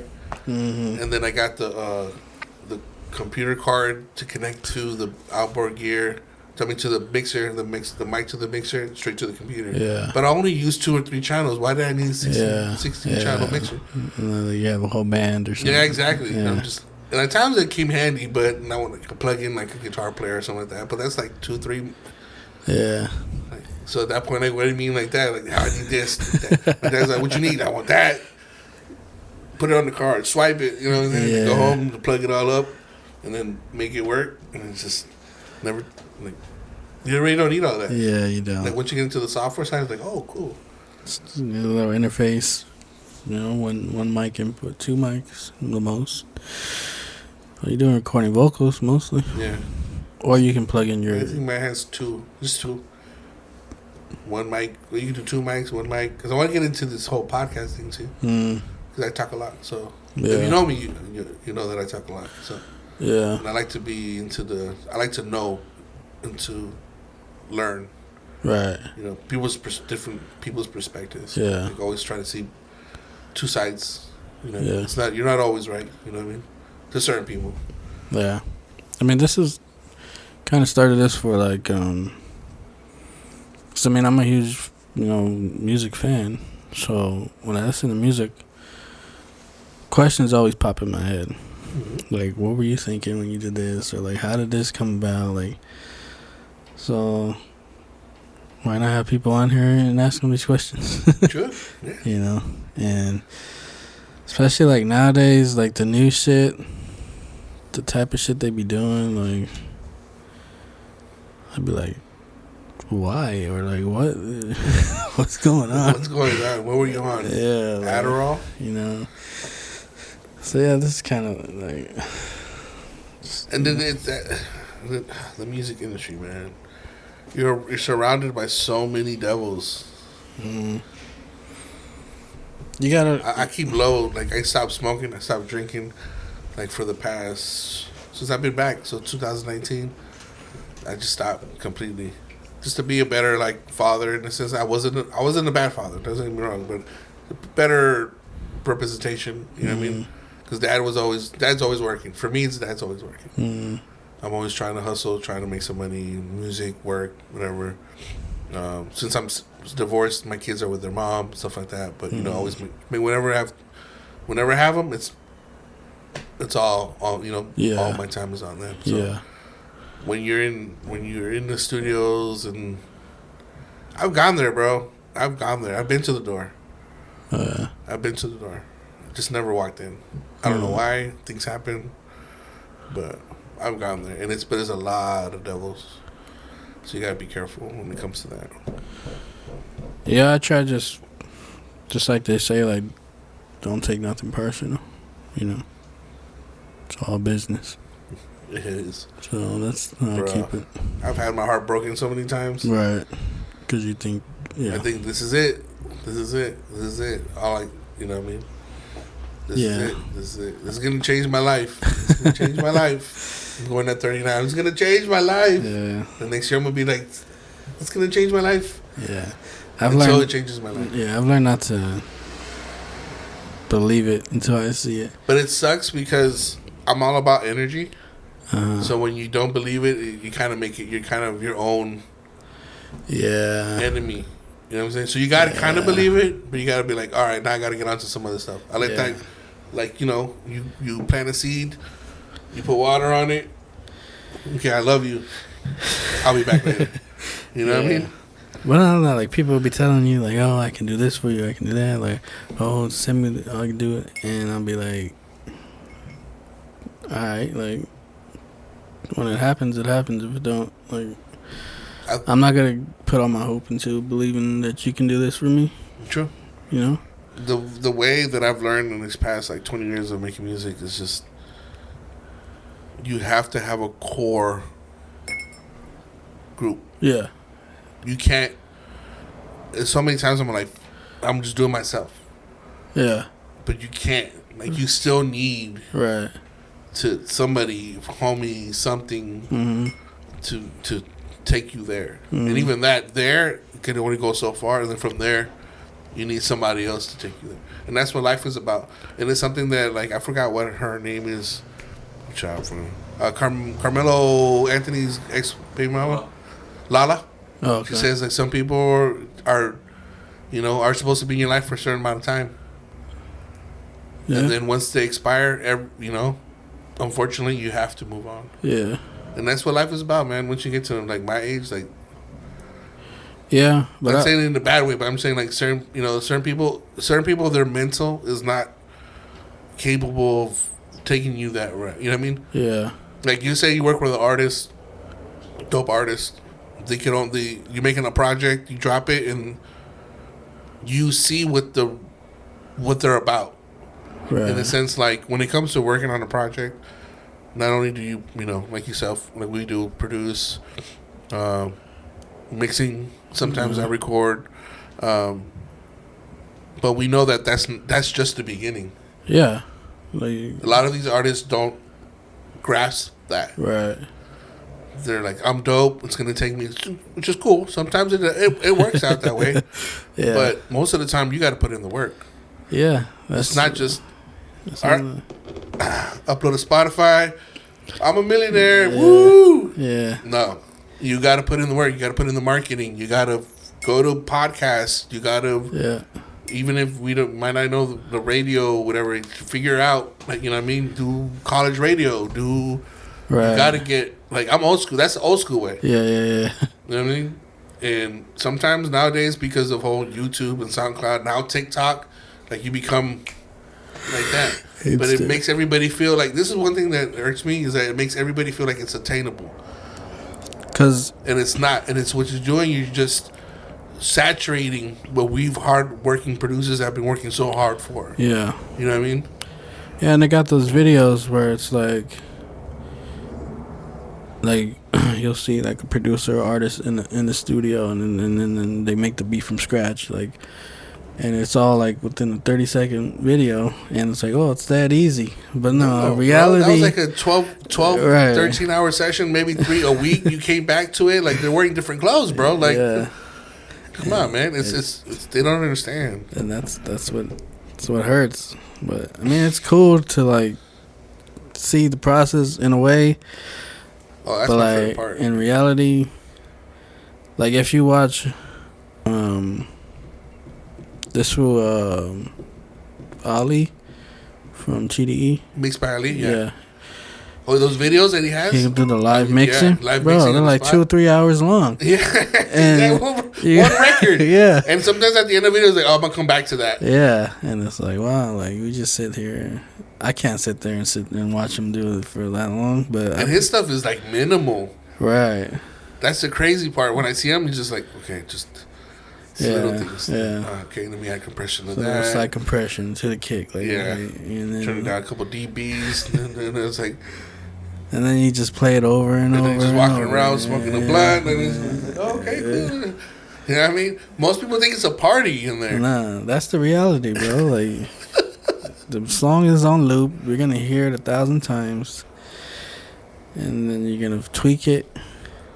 And then once you finish, you feel like you got it done. You're going to go and play it in your car. And you'll be like, oh. Or come back the next day and be like, fuck, what were we thinking? Yeah, like, this is not something. You gotta start from scratch. Shit, yeah. It's a process. Yeah, man. Even making the beat, like, trying to find the right kick or trying to find the right snare, you'll be going, clicking. No. Have you got drums off of Splice yet? Yeah. Yeah. Did you have the Splice extension? Yeah. Okay. Yeah. You can just drag it on. Yeah. I love that stuff. Whatever makes me easier for me. I can tell you my attention span is bad now, so like I gotta. Yeah. But make it easier if I feel like, oh man. So do you use the redrum or the Kong? I used to do the redrum, but the redrum compresses your drums. So, for example, like I go on Splice and then I found, I love the way that this kick, you know what I mean? It knocks. Move it over to redrum. Yeah, redrum, and then of course you put it on the first pad, and then it's like it's not hitting the same. Huh. Then if you go and you open the menu for it'll show that there's an actual compressor on the kick already it's already there. I don't know. I don't have that problem. Really? Well, maybe it's me. I don't know. Well, but I did notice that certain people have the way their reason loads is different from mine. Well, I have like a template that I made. Well, there you go. Well, they're cheating, Petey. Thanks. Why is that cheating? No, I'm just playing. It's a head start. It has smart. Work smarter, not harder. Yeah. Yeah, you have a template. Me, I just load up the regular. But then what I'll do, then I notice that it doesn't do that on Kong. No, opposite. Sorry, Kong. Kong has the compressor on the pad, one pad. Because you know it's like a small MP. Yeah. That's what it is. Yeah. Yeah. So I would go and I would drag the kick, put it in there, and I'd be like, it's not hitting the same. So I would open it up, and then I would see that there's the section, and it has like where you can do like a reverb, you can add reverb, you compress it. Yeah. So it's how it has a compressor already on there. Yeah. But then even though I would take it away, for some reason it would still be, I already be like, this shit doesn't sound the same. So with Kong, with redrum, it's like flat.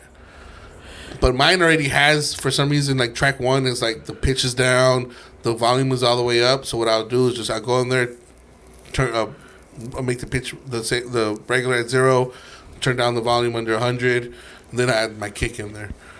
But I like the way my kick sounds better on redrum than Kong. Sorry, I got it opposite. Yeah. Yeah. Yeah, I use redrum, and then I I crank use it a lot for like hi hats. Oh yeah. Redrum. Yeah. Yeah, I crank the shit though. Turn everything up. Turn the velocity to 0, and when you hit it, that shit ain't even distorted. So you just gotta turn it down. But yeah, the redrum, especially with the pattern thing. Mm-hmm. For me, for the hi hats, because I'm like trying to work. Like the way I work is like that. My hi-hats I have set like a MIDI template. So it's a combinator. You use a combinator. Okay. And then you load. So basically, when I hit the key, it'll go like 16 notes, and then you go higher and higher and higher. 1/3, 32. So I don't have to, or I just like, shit like that. Makes it easy. Yeah. What I do is I just light them up, and then I figured out a way through redrum where you can have the different patches. Is that what you use? Well, you have a combinator for that, right? For the drum, for your hi-hats. Yeah. On redrum, there's a way you can load up different 1/8, 1/16, and on the patch ABC. Yeah. So then you can switch it, and then once you do it, you have like your A, your B, your C. But then what I've been doing is I've just been cheating. I download a whole bunch of like MIDI hi-hats. Yeah. That works. And I go in there and just... Yeah. Oh, it sounds... Let me take that one out. Let me put that one in. Yeah. Let me add that one here. It's just... The older I get, the faster I want to work and get to it. You're right. Before I lose it. Right. Just throw that on there. Yeah. Just like boom, boom, boom, boom. I think what I take the most time on is my 808s. I've been using a lot more 808s than bass lines. Oh, yeah? Lately. I use the 808 more as a bass line. Okay. So, because I know boom, boom, boom, boom, boom, boom, boom, boom, you know what I mean? Okay. Yeah.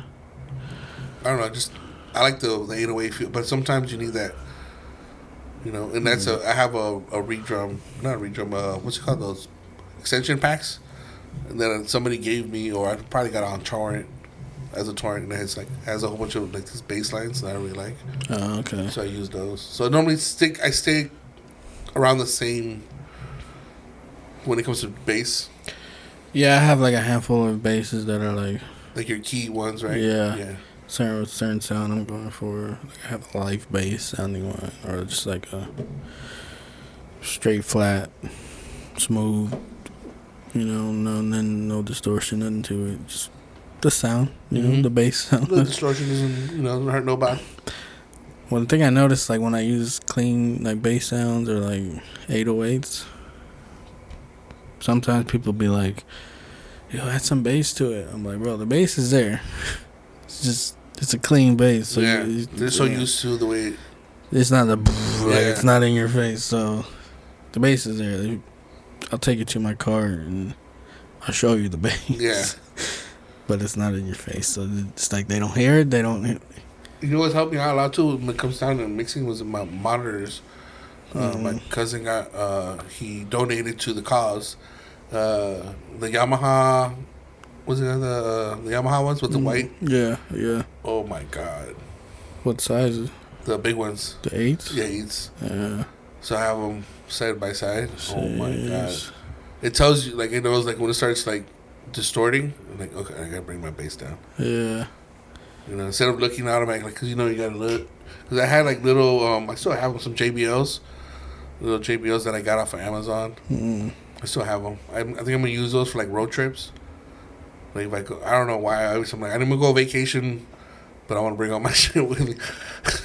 You know? In case, and that's why we did, like, was it not last year, but the year before, I did this record for this guy. Things fell apart. I already had paid for, like, the cabin and everything. I got the rental car. I paid for all that. Shit fell apart. The music video fell apart. So luckily I brought all my stuff, and all we did was just ended up just cooking, smoking, and making beats. And it was snowing outside, so we just go outside and, you know. But if I didn't bring my stuff with me, like, man, why are you bringing all your shit with me? You never know, man. And I made some hard ass beats that day. I made like 2 or 3 that weekend. So, you know, that's what with the JBLs, they just knock. But do you do a lot of headphone mixing, or do you like doing a? Because headphone mixing is very deceiving to me, man. Man, it's like you lie to my face, bro. Because I was like, oh, it sounds so dope. Everything's in pocket. Everything's there. Then you take it to the car and like, and I'm like, oh shit. Let me go take down the bass a little bit. Especially it's happened to me a lot. So now that I have the monitors, those Yamaha ones, I'm just like, okay. It's pretty much even. Yeah. What I hear in the car, I hear same it. shit. Yeah. My bass, depending on the 808, like the moment I told you, I sold the beat. The guy liked the record, cool, but I hit him back like, yo, I just want to change the 808 because every time I'm in a car and I play that beat, that 808 annoys the shit out of me. Yeah. It sounds good on the monitors, but for some reason in the car, it just doesn't hit the same. Yeah. That's usually like when I'm in headphones, shit be too low. Like certain sounds will be too low when you play it out loud. I'll be like, man, this shit sounded nice in the headphones. It's because everything's in your ear, so you can hear everything. Yeah. But when you play it out loud, like, can't even hear certain sounds anymore. So you gotta kind of have to remix the whole thing over. Yeah. Start from scratch. I think that's happened to me a couple times. Like, just bring everything down, raise the kick, then the snare and the hat, and then start mixing it. Yeah, it's fun sometimes, but most of the time I'm in a rush. So you start with drums or the melody? Melody. Yeah. I used to do drums first. Yeah. Yeah. It was. I'm gonna put it this way. Before I started with drums first because, I was just a big drum head, like the perfect kick, the perfect snare, and just put the drums and then work around it. And at that point, I was doing a lot of original stuff, so I would have a keyboard and just, try to build around it. Now, once I find a sound and I start tweaking it, then I start being like, okay, this is the tempo for it. Or that's the tempo for it. Then I start, with the little pad, when on Reason has the pad you click on with your mouse, and then it puts the BPM for you. And at that point, I just grab some drums and just start. You know what I mean? I start just, okay, that sounds hard. Let me just, you know what I mean? Yeah, right. Then that's what brings everything together. So first the melody, and then at the end I do the bass. Well, not the end, bass, and then after that just the little sprinkles. Because I've learned another thing about producing that I've learned more now is less is better. For sure. Because sometimes I'll be overproducing it, and Rare tells me for sure. Like I'll send him like, I do a sample, 808 drums, and maybe like 2 or 3 cents, and I'm like, yo, take that 1 cent off.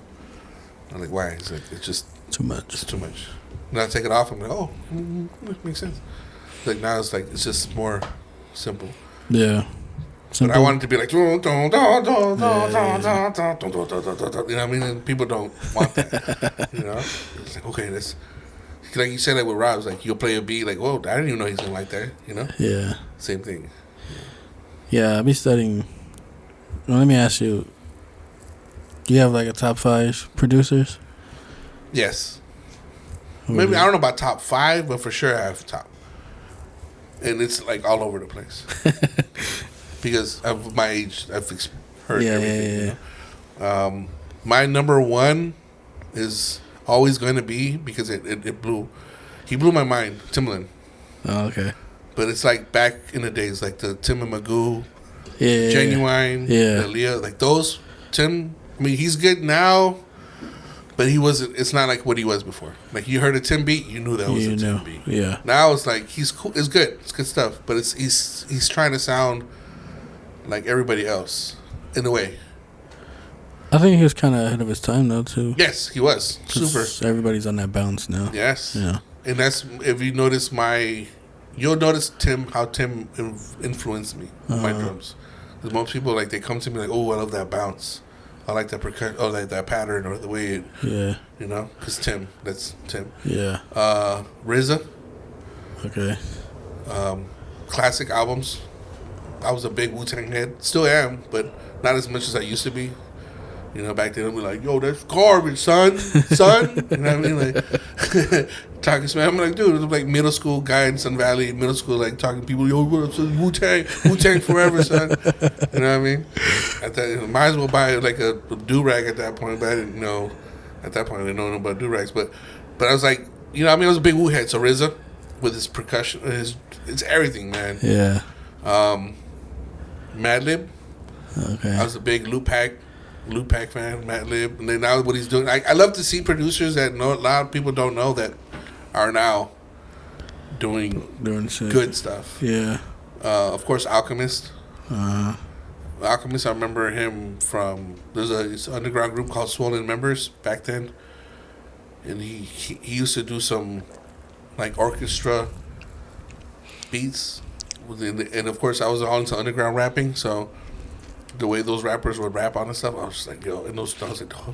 And his drums weren't even that, like hitting at that point, but they were hitting. Like it would be like a snare that wasn't like a big snare, but I was just like, what is this? What is this? So Alchemist. I know people are gonna be trying to like put Dre in the top 5. Dre is cool. I like Dre. I personally like, and this is gonna sound weird, crazy, Warren G. Okay. Why is that crazy? Because everybody's like Dre, you know, top 5 Dre dead or alive, and he's in my top 10, but top 5 Warren G.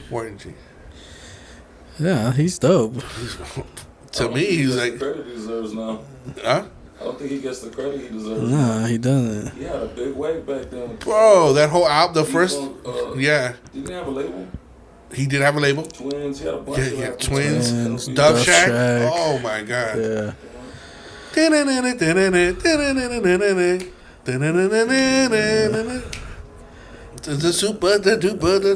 whole album is amazing, bro. I used to have that on repeat. That's one of the tapes I got. I don't know I'm old. Back then, you used to have the tape, because back then we weren't CDs, tape catalog on the magazines with the BMG. I got like a pack, never paid them.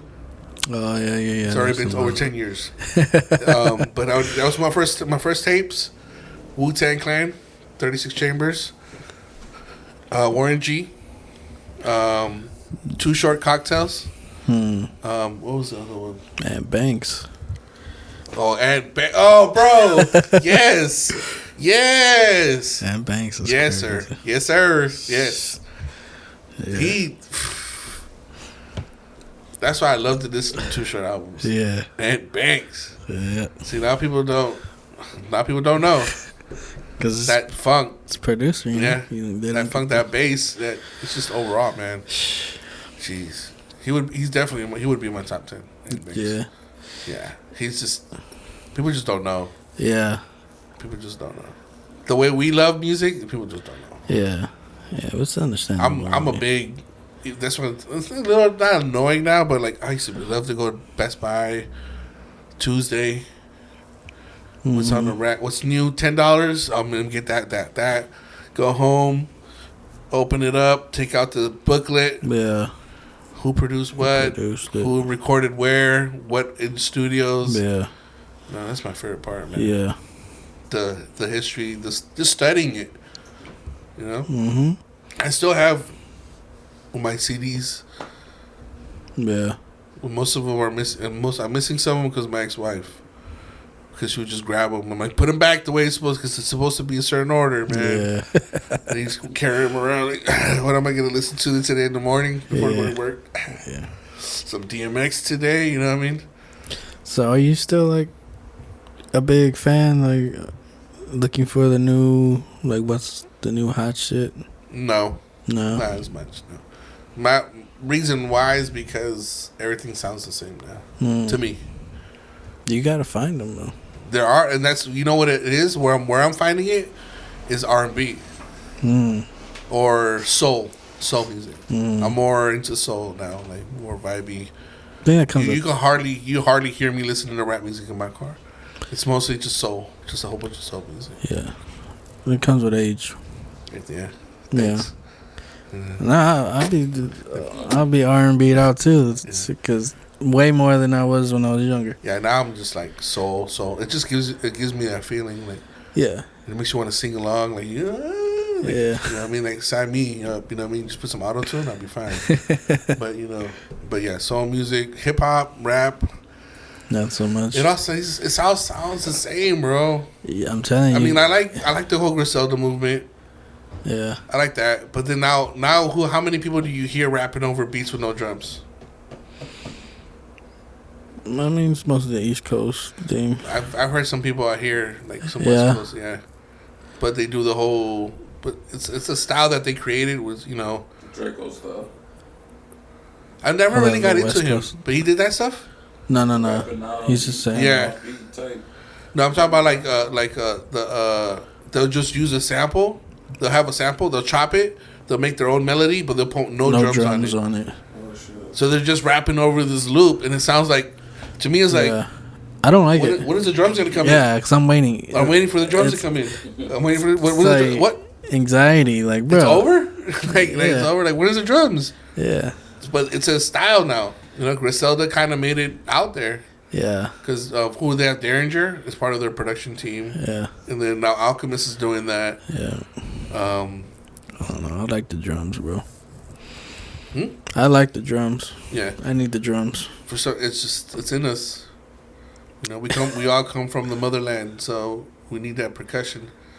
Yeah. You know what I mean? Yeah. But when it comes to like the Draco, the offbeat stuff, some of it's pretty dope. I never really got into it though. I don't know, something about West Coast to me. I don't know. Maybe I was born in the wrong side. But you were born out there. I was born here. You were born here? Yeah. I thought you were from out here and came out here.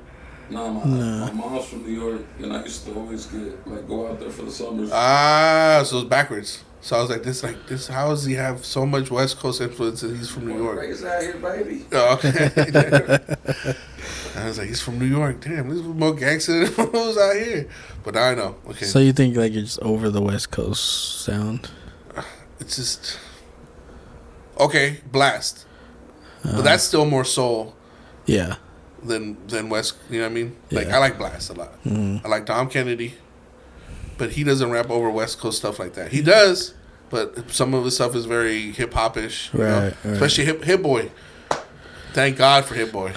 Man. Thank God for Hit Boy. Yeah.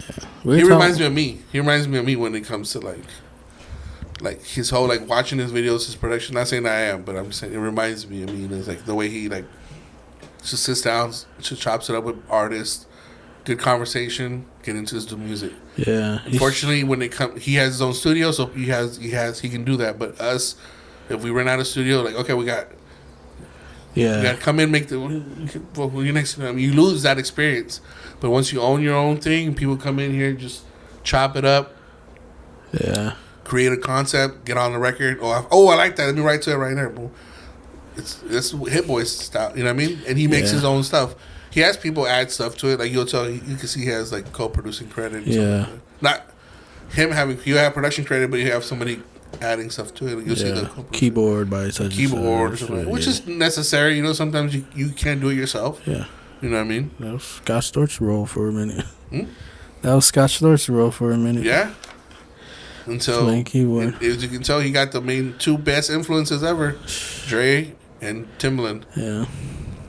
And before that, like the whole Roots stuff, he had the best musicians around him. Yeah. But yeah, no, I don't know what. Like I said, West Coast Blast, Dom. That's pretty. Like the newer stuff, like this whole like the Mexican rappers now. Like I don't know, they all sound the same. They all sound the same. Yeah.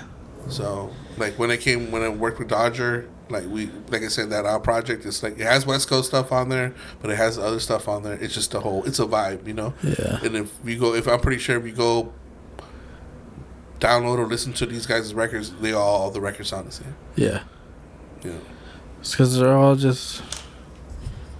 I don't know. They all just like to copy each other. Like they want to do what they see is hot. Exactly. They want to do what's hot. I don't want them to do what's hot. Me neither. I want to do what's. I good. do. I want to make what's but good. But then, I don't know. I think at the end of the day, it comes more down to the lyricism and what you're talking about. Yeah. More than. And if you're real. Yeah. That's key because I've worked with so many artists. The real ones give you the goosebumps. Right. Rob's, Dodge, Hazard, like they give you the. Yeah.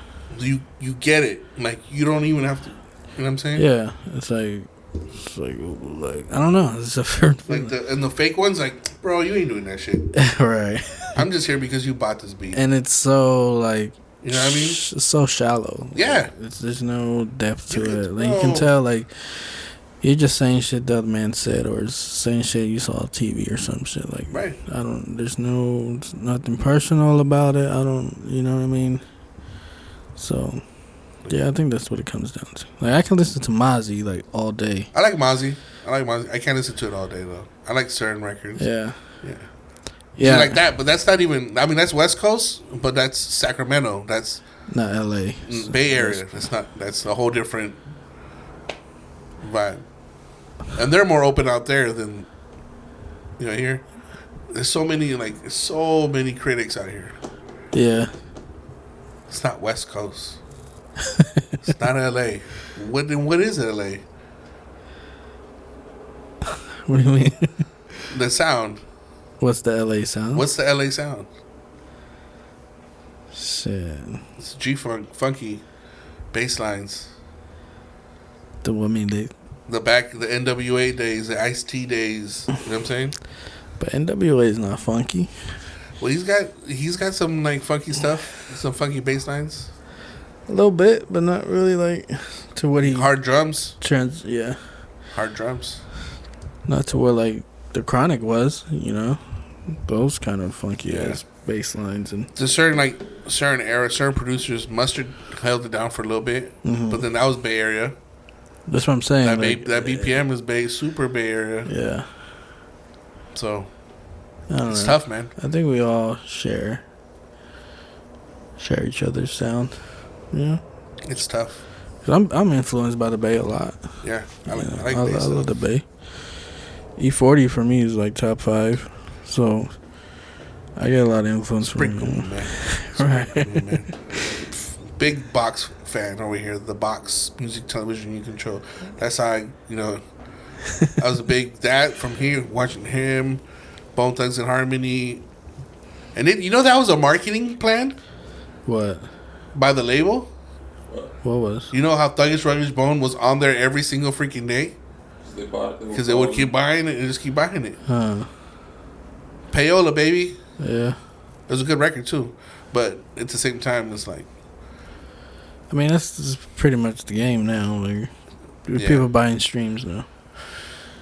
People buying followers, people buying streams, people buying for yourself to be put on the playlist. Yeah. It's payola. Welcome It's never gonna go away. Mm-hmm. It's never gonna go away, even though they try to stop it. But it's never gonna go away. No. Unfortunately, that's how the game works. Good I think there's a lot of great music out there, and Just gotta find it. just gotta find it. And that's one thing I do like about Spotify, or about those type of programs and apps, is that you can go down the rabbit hole. Yeah. Or SoundCloud. Like back then, that's what SoundCloud was. Yeah. Go down the rabbit hole, and you just get lost. Yep. I mean, I'm still like a big fan in that way. Like, I'm still searching for like shit that I like, and I still get excited for it. Like, ooh, like, what is this? Like, what is this? I normally go backwards. I just go back to what I was big on. Yeah. Like, you know, like saying like, whoa, like I go back and like, oh damn, they just released the Hulu thing. Let me go back and listen to, you know. Think about it. It's good. It's good. It gives it a different perspective. But then once you start hearing that the either, I don't know who it was, Meth or somebody saying like it's not really what it really was, but it's a version of what happened. I don't know. Maybe they have to say it that way, so that way it doesn't look like they can. But I think they're always gonna say that. that's what I'm saying. Like, it's like, okay, they want to say that, so that way it's like, okay, you guys didn't really. Yeah. Yeah. So, Yeah. but I like that. Like, I'm the behind the scenes guy. Like the whole Genius. Have you seen that yet? Yeah. Like that. Like the whole second. I haven't seen the third one, but the second one was to me was. Yeah, I haven't behind seen this- the third one either. Behind the him recording and then. Slow jams. Like, slow jam, stuff like that. And then if you notice, like, he just goes back to it. He'll add vocals to that. He'll add strings to that. He'll add, you know what I mean? Yeah. That's the process. That's Yeah. the right process. Yeah. It's not microwave music now that is, like, put it out now. But the game has changed. Well, they say that 70% of music streamed is older music. I wouldn't doubt it. Like I said, I like to go backwards. So, like, I go to my freestyles. I go there's something missing. Brenton Wood. That's my favorite oldie. Yeah. Al Green. Yeah. Stuff like that. Like, There's something missing with the new music that's just not. it's Captured. what it is, and it's and I've said this many times to people if you really know me. It's there's no. Back in the day, I'm an old guy here. Back in the day, you used to develop artists. Yeah. Either they just develop themselves, or they found gold. They would find an artist. They're capable of doing something. Let's put money into a vocal coach, studio training, media training, all that. Whitney Houston, Mariah Carey, Michael Jackson, like you name it. The ones that are alive now, like Mariah Carey. Yeah, she's crazy. But all the stuff that she's seen in the industry, but she's still here. She's still relevant. Yeah. And she still drops a record and people, it's like, you know what I mean? Yeah. Beyonce was doing it for a while. Mm-hmm. You know what I mean? It's the development of the artist. Nowadays, these labels are just like, oh, you got 1 million followers, you got 1 million streams, you got one hot record, let me give you a deal for that hot record. Yeah. You're not developing anything. Yeah. You're just grabbing somebody that's never had anything. Not saying that they have never had anything, but most of them have never had anything, are still in the streets, are still out there, and they made a record that made an impact, and now you're grabbing him, you're putting all this money in him, and he doesn't know what to do with it. And it's, he does, but either you go back to the streets and you flip it, or you buy jewelry, or you know what I'm saying? And what is the development in that? Yeah. So they get lost in the sauce. Well, And they all sound the same. You know what I mean? Like, when it comes to developing an artist, you develop them through hard times, you develop them through good times. You know what I mean? You're not always going to have the #1 record, but then they're still going back. Mary J. Blige. because it was more about talent than the image. You know how many times, like, messing with East of the River, that they're so talented. East of the River, Mezcal, Hollow, all those dudes are so talented, and they have a little cult following in East Los. But labels would go and see them, and they had an agent, somebody from, I think, Capital, that would go. They would literally go see them perform at these venues. It might not be a lot of people, but they would go see them perform and say, "You guys are dope. You just got to get your freaking numbers up." Yeah. How sad is that, bro? Yeah. It's like, what that doesn't mean anything. They have a little cult following. That should be the beginning. So let me grab you guys. Let me sign you guys. Let's develop.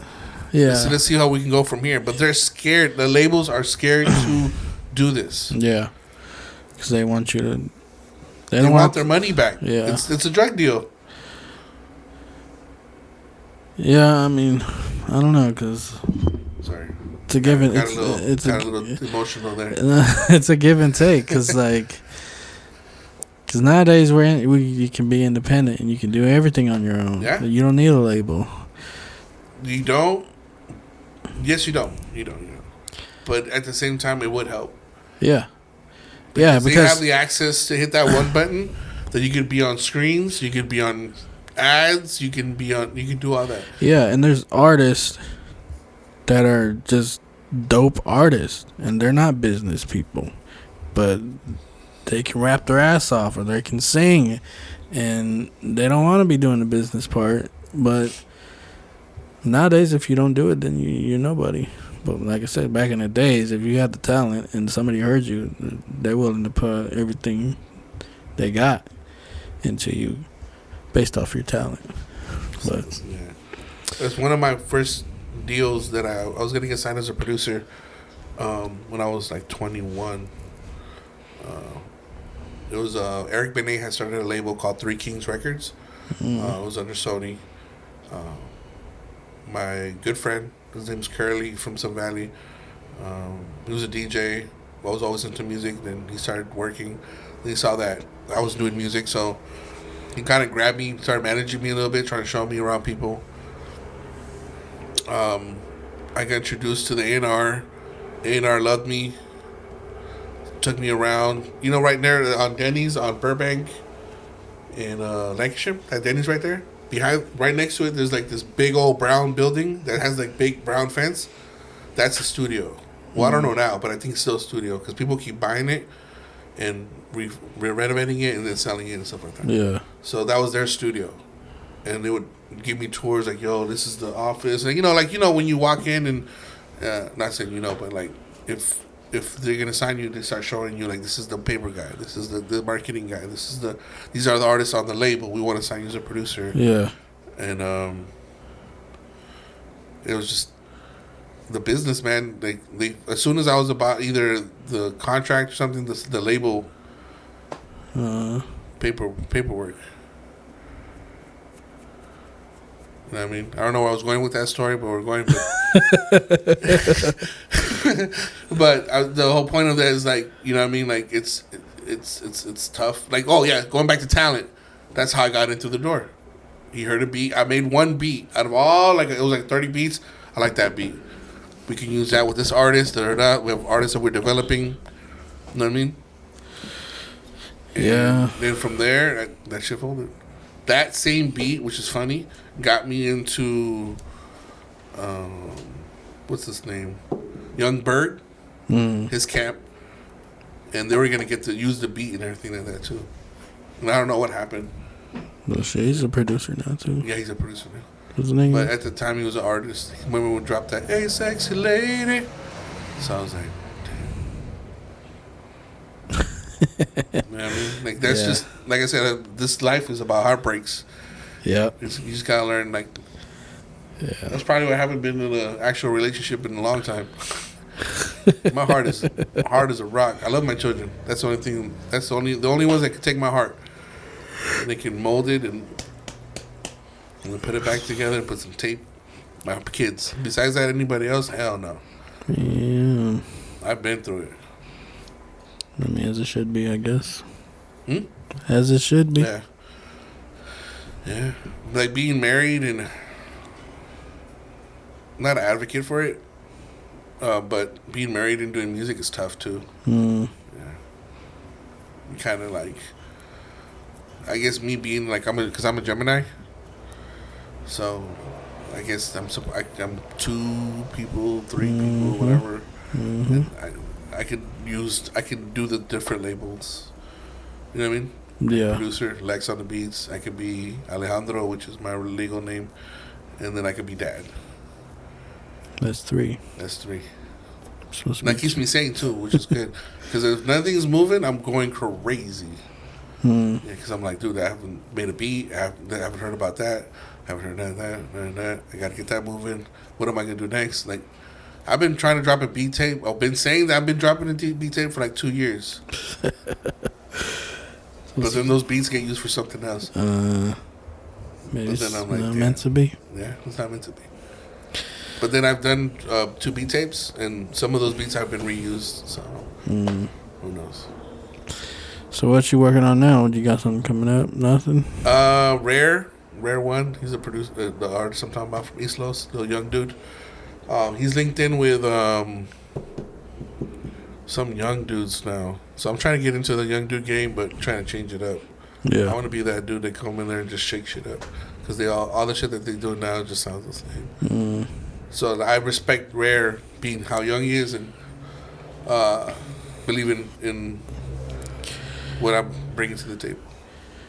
Yeah, that's good. That I was, like I said, managing some guy, Say Prano, SAY space Prano. We have a project. It's on Spotify. I think it's an amazing project. More of my R&B stuff. Didn't work out business wise. I want to go this way. He wants us to go that way. So I'm not gonna, not say waste my time, but force myself to do something that I don't want to do. Yeah. Yeah. But I'm still looking. You working on a project with Rare? Or? Yeah. Okay. Yeah. How far are you? I don't know. He's bought like 8 beats, 9 beats. Okay. But he goes in there, records. He'll send me roughs. So, but I've been telling him, like, yo, when you go in there, let me know, and I'll just drive up. Right. But he's the young guys. He's very sporadic. Yeah. I just go in there and I just see his story. Man. Yeah. Man, at the studio, like, I'm like, man, what'd you do? I told you. He's like, no, I'm just doing some features. He's got like, it's like that little. He's one of those little the dudes. You know what I'm saying? Like, like those new Mexican rappers that come out. He's in that circle. There's just, I'm trying to remember his name. Asol. Have you ever heard of Asol? No. He's from East Los too. He goes Asol. He's signed under us. What's his name? He's the guy I think that managed Kidding. He's starting like a label, signing like the young guys. So he's part of that. We're doing our own thing. Young dude, man, he has his own LLC. He's I think 22. I thought he was 19 but now he's like, nah, man, I'm 22. I'm like, oh, okay. So LLC, like, so respect him. Respect, like, you got this. Going back to the grind is like, and also now you got to do your paperwork, man. You got to have contracts. Because people will walk away with this. You know how many things I'm like, man. I think it depends who you're working with. True. But if you run around like selling your shit everywhere, well, the one that I'm not too happy about is through Brown Monster. It's Secan and Eastwood. Secan is a known Mexican rapper, and they have a record together that I produced. And next you know, you can get yours. I didn't get none of it. And my connection to Eric, which is the guy in the middle of everything with the label, and because he was like, just email him, send him my ASCAP info, everything. Yeah, we got you. We can register. First, it was like we never got it. And I was like, well, it's one of the first things I did when I sent out the record. And then they hit me back a couple of years later, like, yo, you still have that record? Yeah. Because I guess I was the only one that had the 2-track, the mix. and that's the one they end up using. All right, bro, we gotta wrap it up. My battery's dying. No problem. But yeah, paperwork. For Get your sure. paperwork right. Yeah. I Rare, appreciate watch you. out for Rare. Lex on the Beats, you hear the tag. You know it's me. Yeah. Well, there it is. 12 Notes Podcast. Once again, we out.